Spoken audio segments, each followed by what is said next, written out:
Hi, Natalie. Guess where I am right now? What? Is that you, Tracy? Long time no see. It's been several years, right? Do you know where I am right now? I'm really sorry, but I don't have the time for that right now. I'll contact you again when things have settled down. You haven't been able to contact your husband Harry since last night, right? What? Do you know something about it, Tracy? If you know where he might be, then tell me, even if it's just a tiny clue. That's why I'm asking you to guess where I am right now. Huh? Don't tell me that. Are you two together right now? Yep, we've been together since last night. I'll ask you again, all right? Do you know where I am right now? Tracy.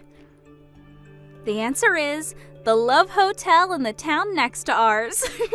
I spent the past night taking my time tasting your husband Harry. He was super delicious. Thanks for the meal. Well, it's already been 3 months since we started going out, though. Just what are you thinking? Harry is my husband, and to think that I considered you my friend ever since middle school. What? Seriously? Well, I guess we were friends. You were my best friend whose job was to make me look better. I made you look better? Is that so? Fine, I understand now. That's all I wanted from you. I'm going to be making out with Harry for a bit longer, so why don't you get the divorce papers ready while you're waiting for us? Bye then. Hi, Natalie. Thanks for divorcing Harry. But don't you think asking a friend to pay an alimony is a little mean? You could have at least made it cheap since we're friends. The alimony I made you pay was a fair amount, and I was just expressing my legal right. Alimonies aren't made cheaper for friends, and we aren't even friends anymore in the first place. Aww. Besides, you made Harry pay your portion of the alimony anyways, right? Oh, that's right. I did make him pay the alimony. He's so reliable. It must be because he has such a large salary. What? Harry has a large salary? Yes, that's the reason I stole Harry from you in the first place. I wanted his money. You got married earlier than me, even though you were always just there to make me look better. That was enough to make me mad. But to think that you married a practical celebrity like Harry, I couldn't forgive it. And that's why I stole him from you. Well, at the end of the day, the two of us were perfect for each other. So, all's well that ends well, I guess. Not to mention that he's filthy rich. This is a dream come true. Well, that's it, I guess. We're going to be turning in the marriage papers now. I'll tell you about it again once we get married. Bye now. See you later. So that's what happened. Hi, Natalie. We just turned in our marriage papers. Now I'm the celebrity wife of a rich man. Not only that, but I received a $20,000 diamond ring from Harry. What? A diamond ring? Yes, he told me he wanted to go to the park next to the city hall before turning in the marriage papers, and I was wondering what he was going to do, and we're getting married so fast and everything's super hectic, so this is my only opportunity to give you this, he said, while standing in a tree shade and swiftly pulled out a diamond ring from his pocket. He then put it on my left ring finger. Is that so? Well, I guess you must be happy. Sorry for stealing such a rich man from you. I know it was probably the best thing to happen to you in your life. I'm just glad because you seem happy. What? Ew! What's with that reaction? You're actually seething with anger and jealousy right now, aren't you? I know you still have feelings for Harry. Moving on then. I need to move my stuff to our room in the high-rise condominium since I'm going to be living with him from now on. What? A high-rise condo? Yes, you already left, right? Well, I guess so. I don't want to continue living in that room considering the future. Huh? I said me and Harry are going to be living there from now on. We're already on the first floor of the building, so bye!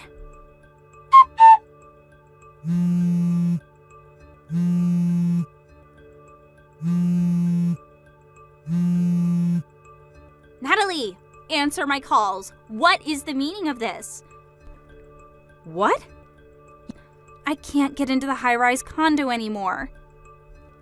You mean you can't get past the auto lock? Yes, Harry says he doesn't know why either. Did you do something out of your jealousy for our happiness, Natalie? Huh. No, that sounds like such a hassle. Then what is the meaning of this? I just canceled my residence contract at that condo. What? Your residence contract? Huh? Don't tell me, but does Harry still think the room was his or something? What do you mean? It isn't his? Yep, I'm the owner of the room at that high-rise condo. You see, Harry thought I had bought the room instead of renting it, and said during our divorce he's going to be receiving this house as part of my division of property. The lawyer I hired explained to him multiple times that I had paid in full for the room's rent. I thought that he had finally understood, but based on what you're telling me now, it seems that wasn't the case. Seriously? Me, the owner of the room, already decided to leave the condo, so obviously I was going to terminate the residence contract. I'm already done with the paperwork, as you can see. No way! Oh, that reminds me. I sent Harry's stuff to his parents' house by delivery.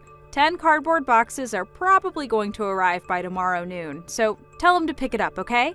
I paid for the delivery fee as sort of a final act of kindness, so I'd be glad if he was grateful. Hey, hold on a second. You're just a regular office employee, right? Why are you paying for a room at a high-rise condo?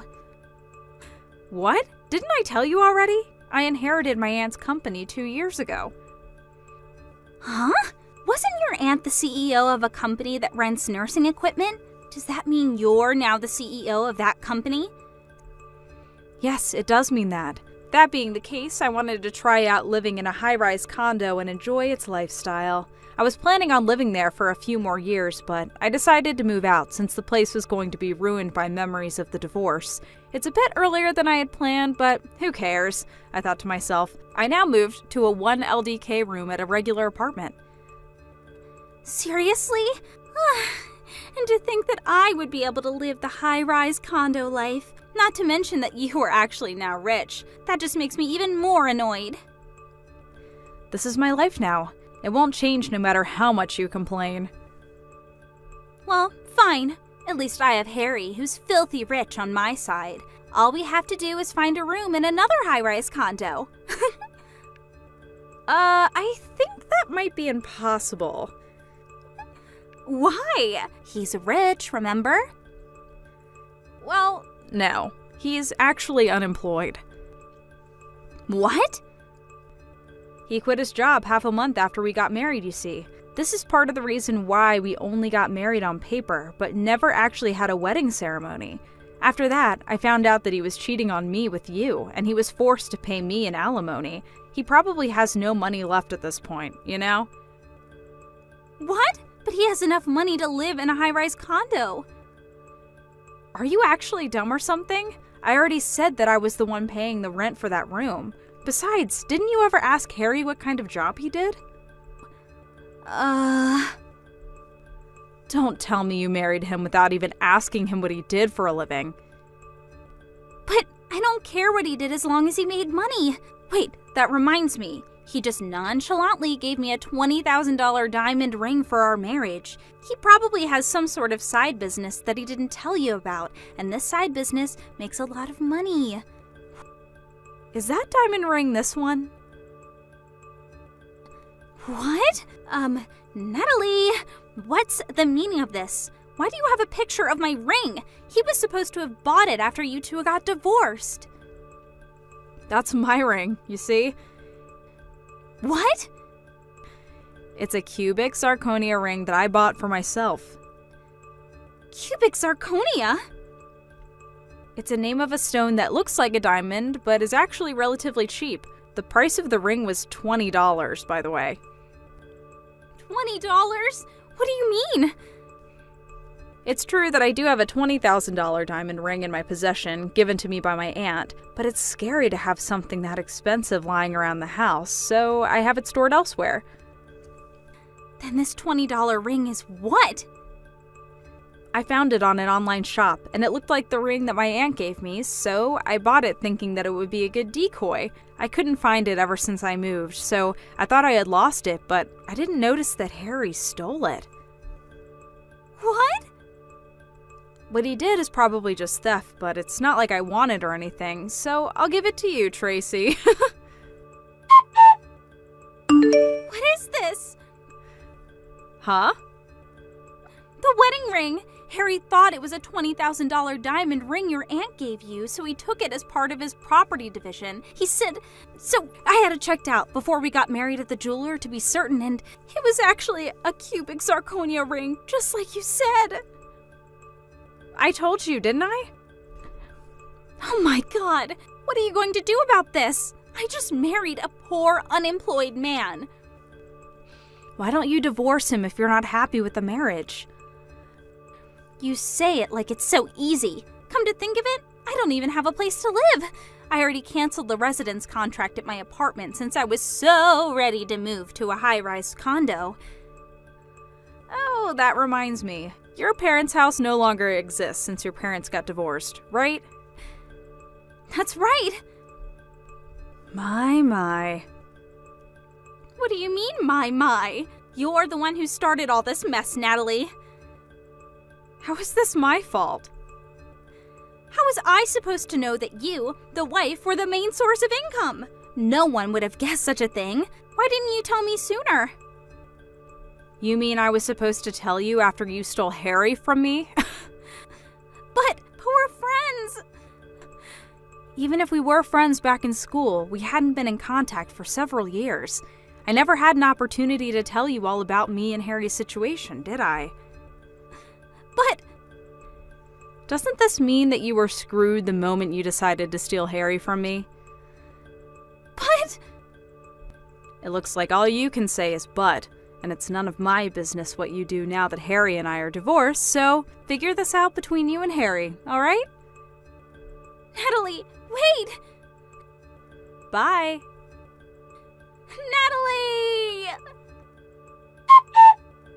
Tracy and Harry were saying that they had nowhere to live now that I'd moved out of the high-rise condo, but it seems they remembered that I had told Tracy that I sent Harry's stuff to his parents' house, so that's where they went the next day. Apparently, they were planning on making it seem like the divorce was my fault and getting the sympathy of Harry's parents and eventually convincing them of letting him and Tracy move in, but obviously I explained to them what had happened. After all, I was sending them a bunch of stuff. The two arrived at Harry's parents' house not knowing that they already knew what had happened and started spewing their lives, which made Harry's parents even more furious. Harry's father, absolutely enraged, arranged and put into motion an improvised plan.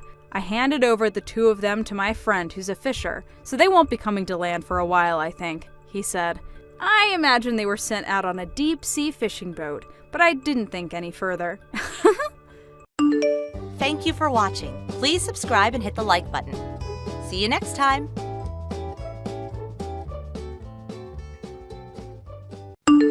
Hey Grace, you there? I got a question for you. So how much did Dad's painting sell for anyway? Mitchell, are you being serious right now? Are you really so hard up for money right now that you would ask me such an inappropriate question? Long story short, yeah. So how much are they worth? How am I supposed to know? Oh man, so you don't know, huh? Yeah, and I don't care to know, since I would never in a million years think to sell those paintings.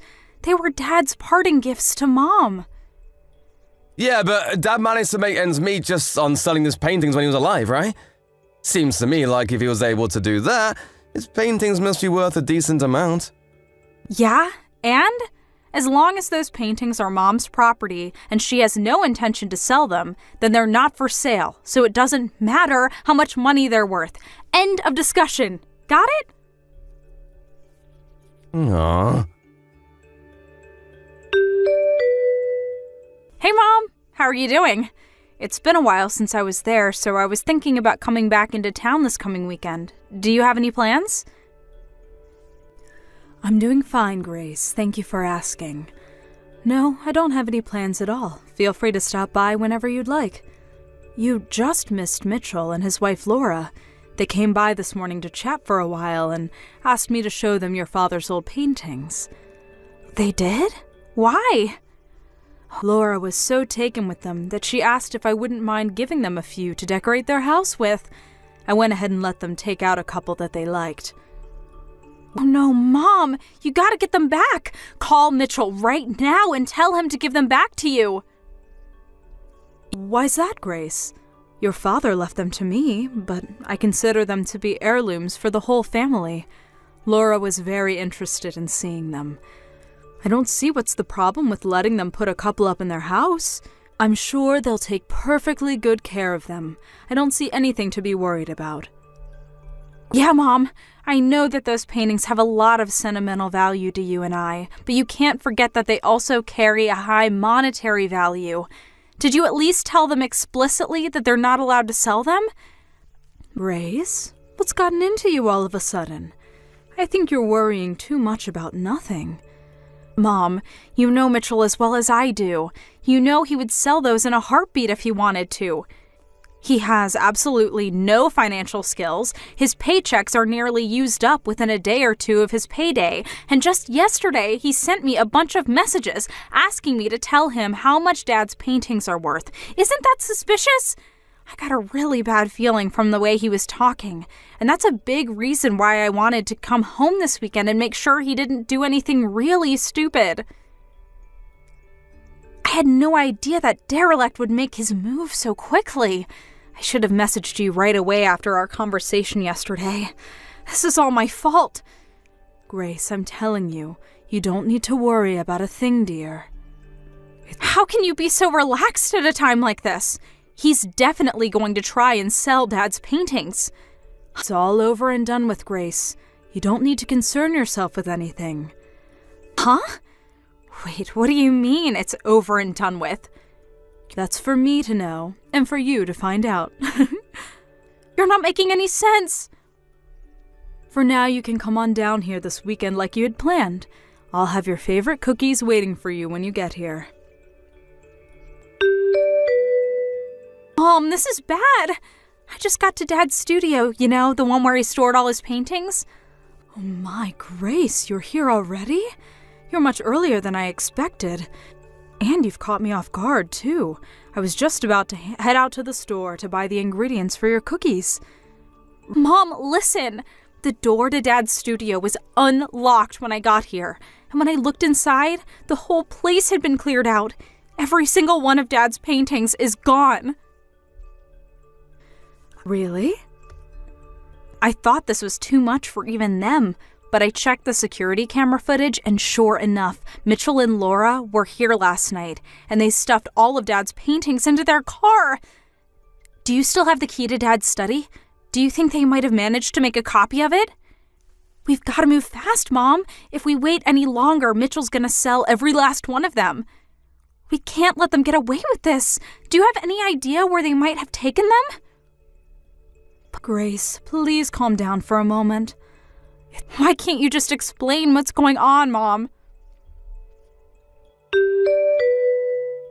Grace, this is bad. Really, really bad. You gotta help me. Mitchell? What on earth are you so spooked about? What's going on? I'm in big trouble, Grace. I need help fast. Just calm down and tell me what happened and what you need me to help you with. Okay, well, I sold all of Dad's old paintings the other day. I knew it! I knew you were planning to sell them. I had no choice, Grace. I was up to my eyeballs in debt, and I had no other way to pay it off. You'd do it too if you're in my shoes. Debt? What did you borrow money for? Well, you know, a little of this, a little of that. But I figured that if I sold Dad's paintings, I could pay it off in one big lump sum. And, well, maybe if there was a little bit left over, then I could spend it on some stuff for myself. I can't believe you, Mitchell. This is a new low for you. How could you just throw away our memories of Dad like that? Save the lecture for later, Grace. Now isn't the time for that. I've got a much bigger problem on my hands. It turns out all the paintings in Dad's study were fakes. None of them were original. Every last one was a fake. They were fakes? But that doesn't make any sense. I took them to a professional appraiser to see how much they were worth, and he said that they were all remakes based on Dad's paintings. They weren't actually his paintings. He was 100% positive too.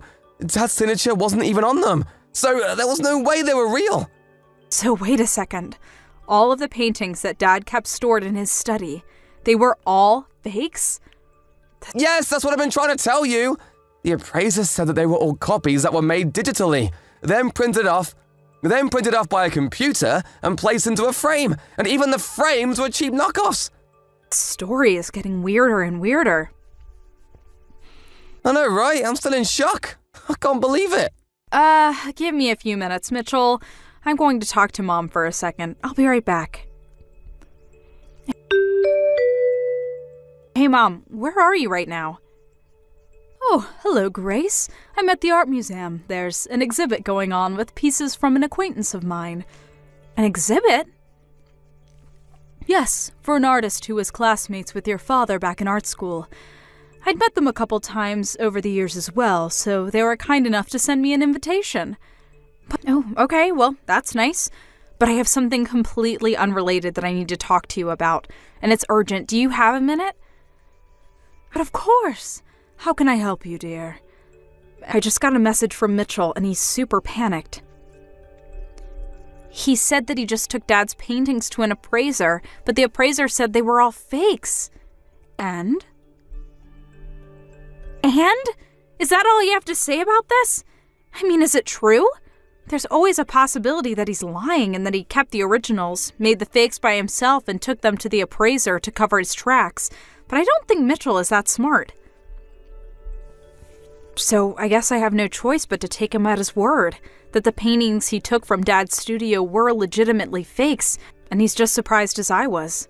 He also said that the appraiser told him that the paintings he had were all digitally drawn copies of the original that were painted off by a computer and placed into frames. Yes, that all sounds right to me.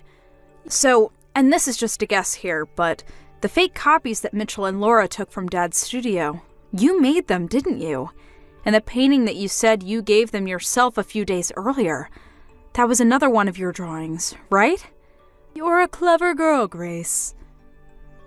Well, it seemed like a logical conclusion.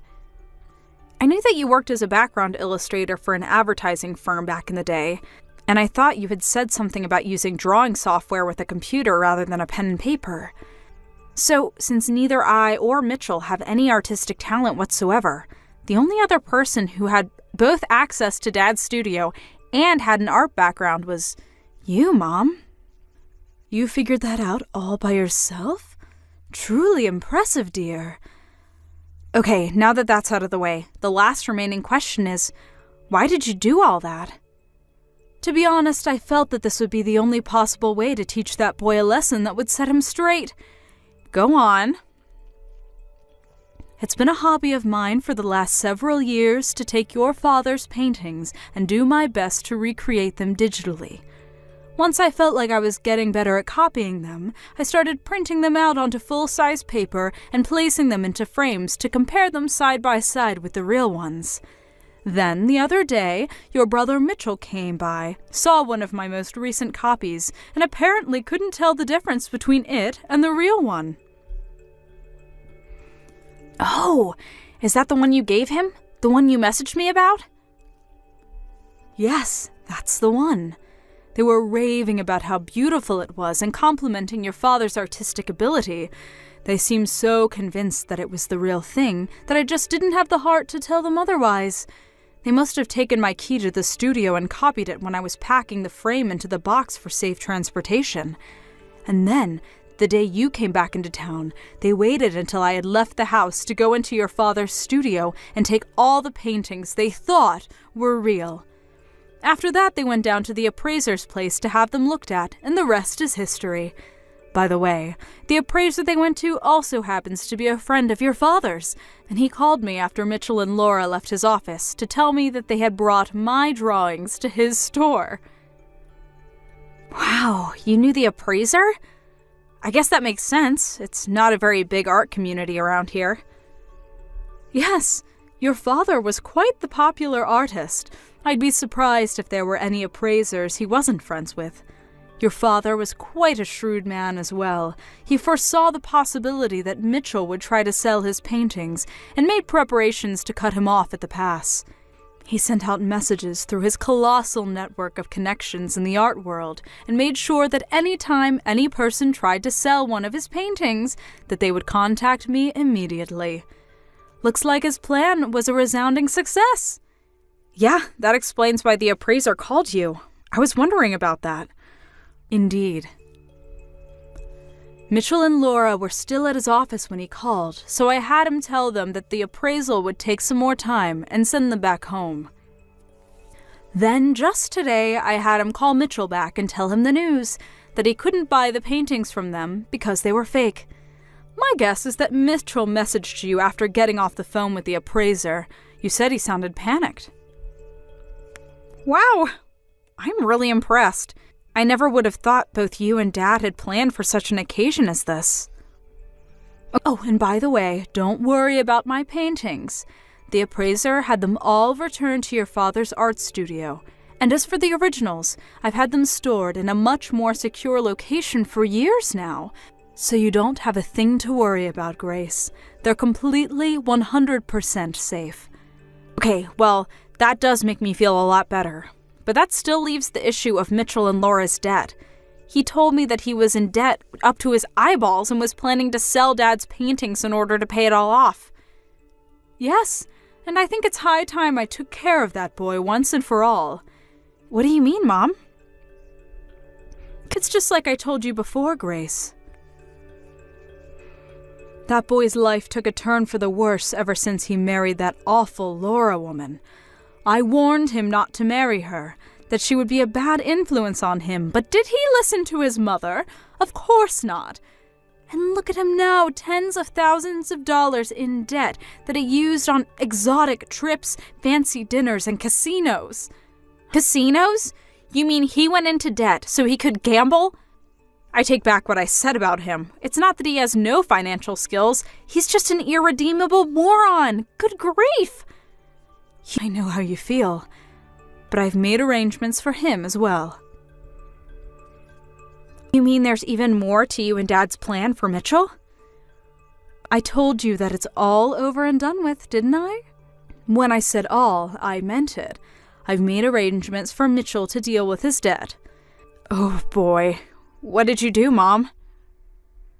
I did what any responsible parent would do to turn their prodigal son back to the straight and narrow. Now, if you'll excuse me, I'd like to go back to enjoying the art exhibit. Take care, Grace. Stop by whenever you'd like. Oh, sure. Thanks, Mom. Talk to you later.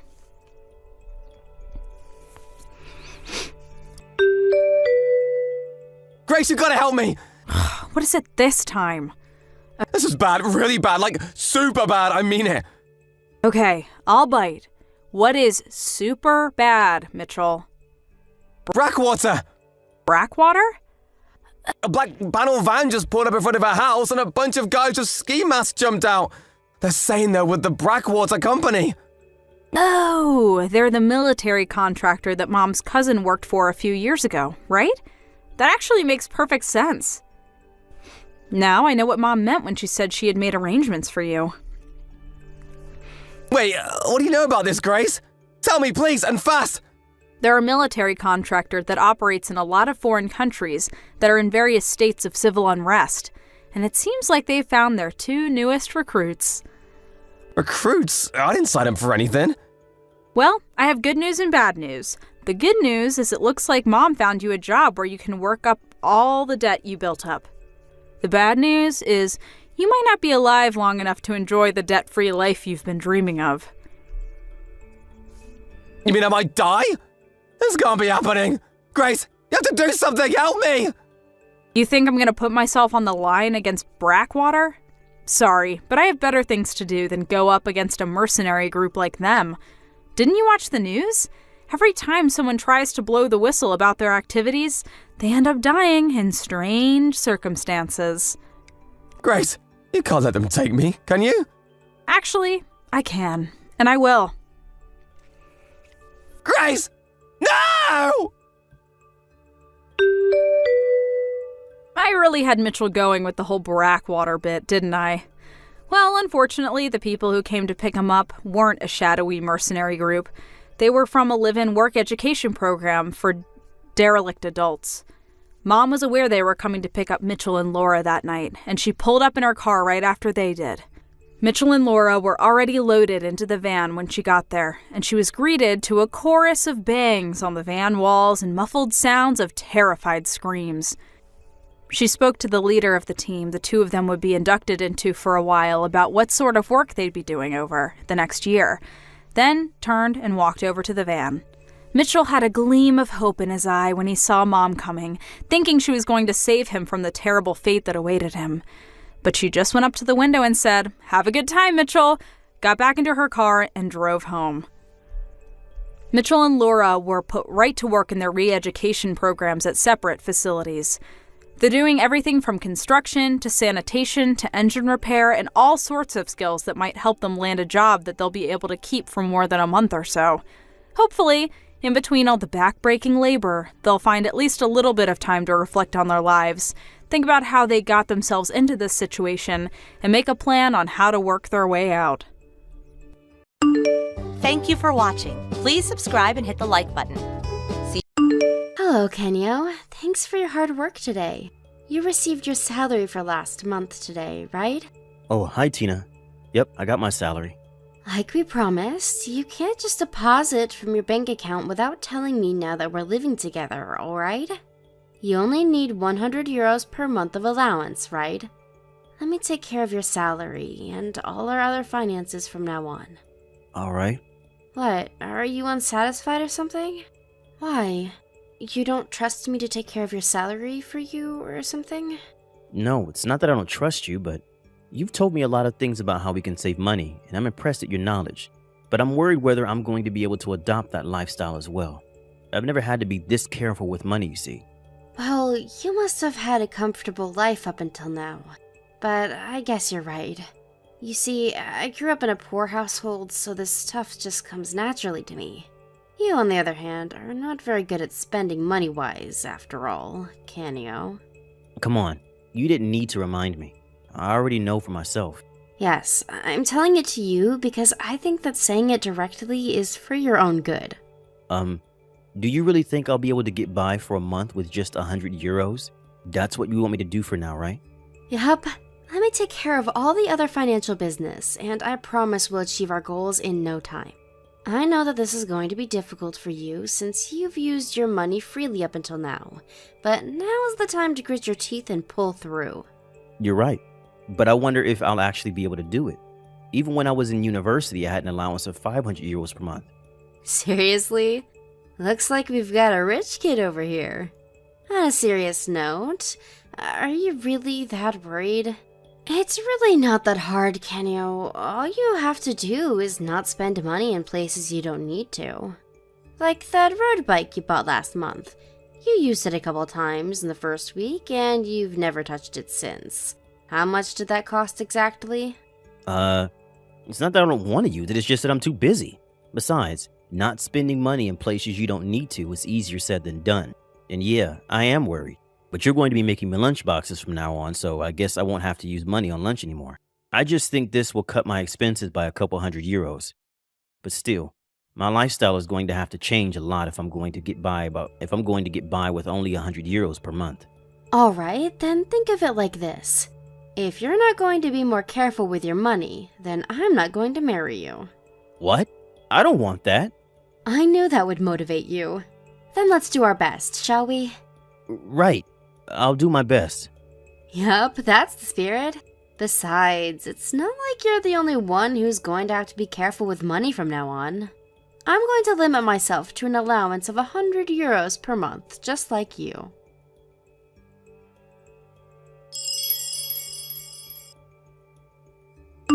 Hey, Canio. I saw your wife made that economic lunchbox again. You seriously only have 100 euros per month as your allowance? What's the deal with that? Yeah, still 100 euros. My girlfriend is some sort of money-saving expert, you see, and she wants me not to be so wasteful with my money. But it's not like I have to pay for my food expenses with the 100 euros, and drinking parties and stuff at the company are also separate. So it's really not that bad. Yeah, but you can't buy the stuff you want to buy anymore, right? Doesn't that suck? Well, it took a bit of getting used to. It's not really that bad. You see, I was the kind of person who would unconsciously waste a lot of money on things I didn't need. I'm only receiving 100 euros of allowance per month as a way to... It's actually been working, since now whenever I buy something, I first think to myself, do I really need this? Something I had never done before. But the most important thing is that my girlfriend's economic lunchbox actually tastes really good. I actually like my new lifestyle now. But don't we earn 150,000 euros a year? What's the point in going that far just to save a couple euros? I mean, it's not like a couple hundred is going to make a difference, right? Besides, aren't you a bit sad that you're starting to enjoy this lifestyle of extreme money saving?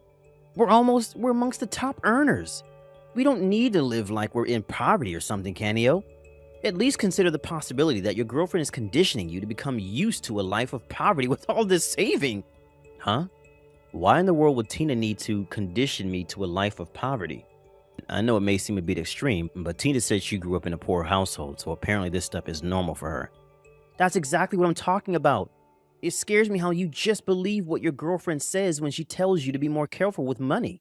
You're not even a bit suspicious as to why she's not letting you use your own money? Yeah, but what's wrong with not wasting money? Becoming wiser about how you spend your money can only be a good thing, right?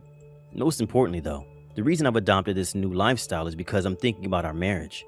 You just can't spend money however you want once you're married, you know? There's no reason for you to criticize me on this. Come on. What's the point in having money when you're not even going to use it? You say that you're doing this stuff with marriage in mind, but isn't your girlfriend just forcing this lifestyle on you because she wants to spend that money on her own? I don't know. So she can buy expensive bags and stuff? Huh? Are you accusing my girlfriend of using my money behind my back? I'm just saying it's a possibility and you can't just believe everything she says. I've heard of stories where guys give their girlfriends their bank account info, only for both the girlfriend and the money to disappear. Sometimes they can't even track their girlfriend down because she had been using a fake identity the whole time. I mean, as soon as she started living with you, she told you that she would be the one taking care of your salary from now on, right? That's the sign of a woman who only sees men as walking ATMs. Yes, but I believe in Tina. She would never do such a thing. All right, it's your decision, but the guys who got scammed said the exact same thing. I'm 100% sure that she sees you as an easy target. That's probably the only reason why she moved in with you in the first place. Watch it, Antonio. You can insult me, but not my girlfriend. She shows me the bank account once every 10 days. I saw with my own eyes that this new lifestyle of saving money was working, and that she wasn't using my money for anything strange. Is that so? Who knows? Maybe she's just making it look like that. You said she was in charge of your house's finances, right? She could probably do it if she wanted to. No, it's impossible. She keeps detailed accounts on when and where we spend money, which means that there's proof that my girlfriend is not doing anything suspicious, so I have no reason to doubt her. So will you please stop insulting my girlfriend like that anymore? Oh, just don't come crying to me when she pulls a fast one on you and you suddenly have no more money in your bank account.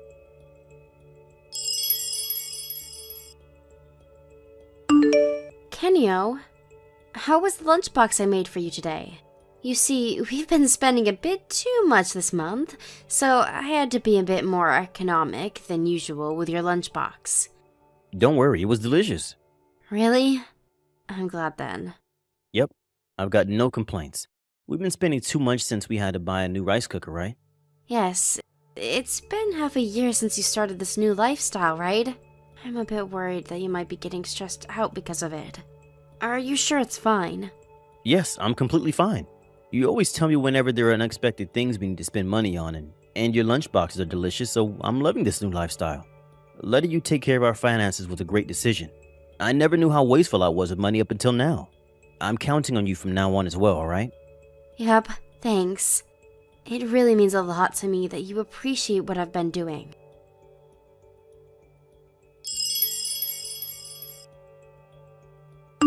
Hey, Canio, I saw your girlfriend made you a poverty conditioning lunchbox again today. Huh? What do you mean poverty conditioning? I've already told you my girlfriend is doing no such thing, Antonio. Cut it out already. Your wife could be dining at a 3-star Michelin French restaurant right now. She brings a lunchbox to work just like me. Is that so? And how do you know she just doesn't throw it away to go eat at a restaurant instead? But my wife's allowance is 100 euros per month, just like me. Hey, Antonio, don't get mad at me just because you got no girlfriend to make you lunchboxes. Huh? You've been teasing me about my wife's lunchbox ever since I came to work with it.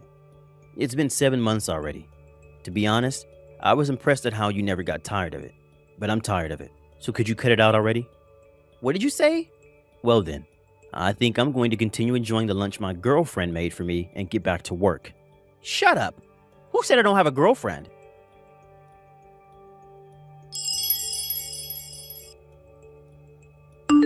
Hey, Canio? There's something important I need to tell you. What is it? You see, yesterday was a day off for me and I saw something really interesting. What? Just tell me already, Antonio. I saw your girlfriend enter a luxury clothes brand with another man. Huh? You see, I was right. I told you, didn't I? Don't come crying to me, okay? You were right about what? I mean, it's a luxury clothes brand and she entered it with another man. Now for sure we know that she's just been using you as an ATM. Not only that, but she's even cheating on you. I guess you got what you deserve for not listening to my warnings, huh? It must suck to be you right now. You're talking about yesterday noon, right? The luxury clothes brand in Ginza? Yes, and? How did you know she was there? My girlfriend works for them. She's an employee at the luxury clothes brand. Huh? Seriously? But she didn't look like she was wearing a uniform to me. You must have just been imagining things. She already told me that she would be visiting the Ginza shop on company orders. That's probably when you saw her. The person she was with was a colleague of hers which I've met before. Oh, and by the way, she's a woman, not a man. What? That was a woman? Changing topics though. The CEO said that there was something he wanted to tell the employees as soon as the lunch break was over. You better finish your lunch quickly or you won't be able to make it. Damn it.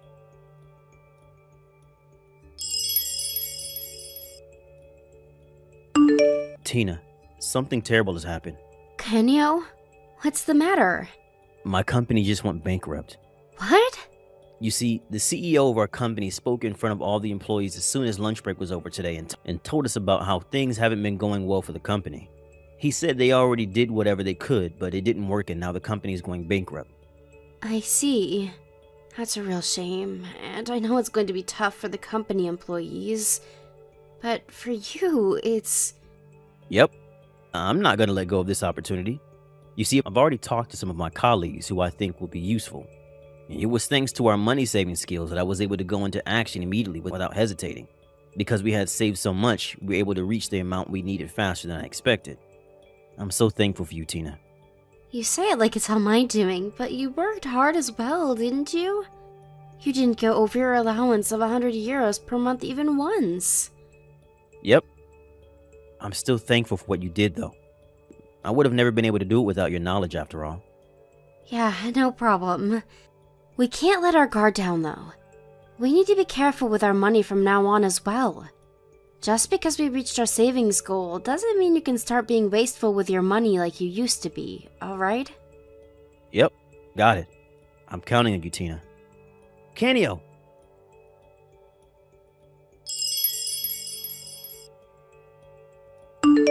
Hire me at your company as well.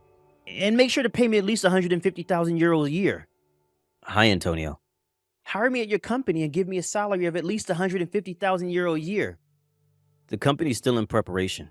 It's fine if it's still in preparation. Just pay me a salary. What in the world is your problem? I thought you got a job at the company our previous CEO introduced the employees to. I quit. Huh? Why? You see, not only was the salary lower than our previous job, but everyone was looking down on me for some reason. It's probably because I was new there or something. But that's not going to be the case at your company because you've hired several former colleagues, right? I'm going to stand at the top and be their leader. Yep, I think your attitude is the problem. I don't think they're necessarily looking down on you more than they don't want to have to put up with you or your nonsense. What? What did you say to me? Sorry, but I already hired everyone I needed. Even if we hired you, we wouldn't have any work for you to do. Fine, at least give me money then. At least until I find a job that pays as well as the previous one. But Huh? You mean without working? And why should I do that? Because I'm a friend in need. If you started a new business, that must mean that you've got plenty of money thanks to your girlfriend's money-saving techniques, right? This is an emergency for me, so you could at least help me a bit, right?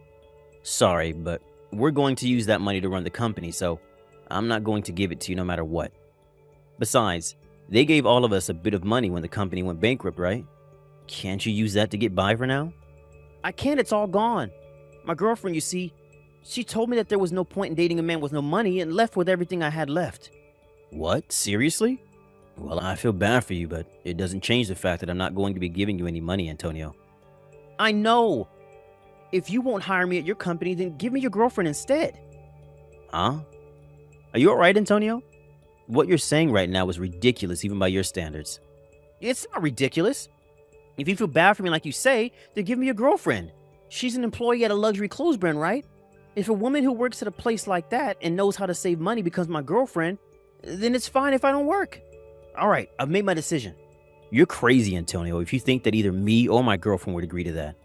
Why? I need her more than you, so it's not crazy. Give me your girlfriend right now. No. And Tina's not my girlfriend anymore. She's my wife now. Huh? Your wife? We got married recently. What?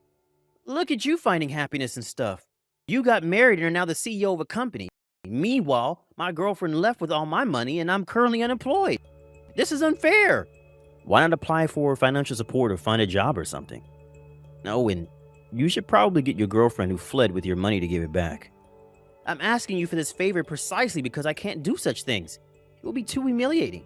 I used to earn 150,000 euros a year.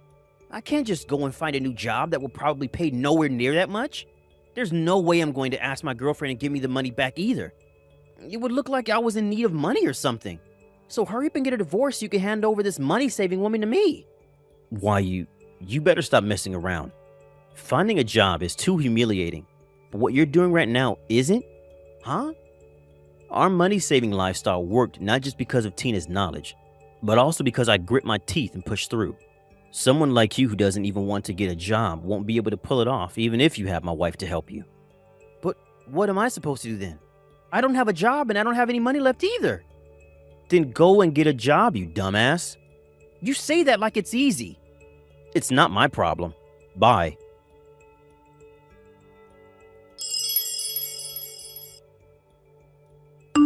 Antonio was always the kind of person who seemed to enjoy making people mad by looking down on them or insulting them.